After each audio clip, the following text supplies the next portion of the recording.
Okay, so anong pagkakaiba ng executive order at saka administrative order? Okay, dito sa Pilipinas so executive order is directly nanggagaling sa presidente o sa pangulo ng Pilipinas. Broader scope, pangkahalahatan. So yun yung power ng presidente na habang siya ay presidente, pwede siyang mag-utos para mapatupad niya yung batas. Para maisaayos niya yung economy and everything, ganon. Yun yung executive order. No? Pero pag sinabi mo namang administrative order, ito yung mga order na nanggagaling sa mga cabinet secretary na nagtatakil ng specific issues para sa kanilang ahensya. Diba, nag-issue ang DTI ng isang AO. Ibig sabihin yun, nanggagaling yun sa DTI Secretary as an alter ego of the President. May address yun about trade, business, and trade. Yun ang ibig sabihin.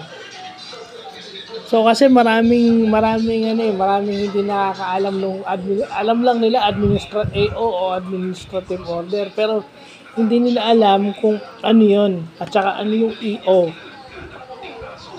Yan yun yung simplest term. Pag AO, galing yon sa cabinet secretary. Kung sa defense, nag-release si Secretary Gilbert Chodoro for about DND sa national defense.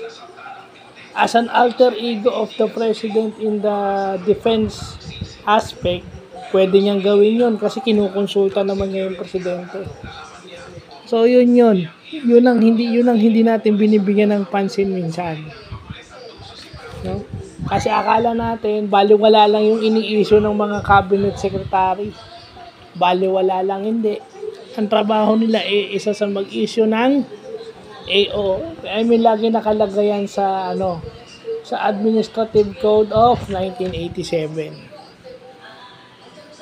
So, yun yung kailangan nating malaman, no? Yun yung importante, dapat alam natin yan.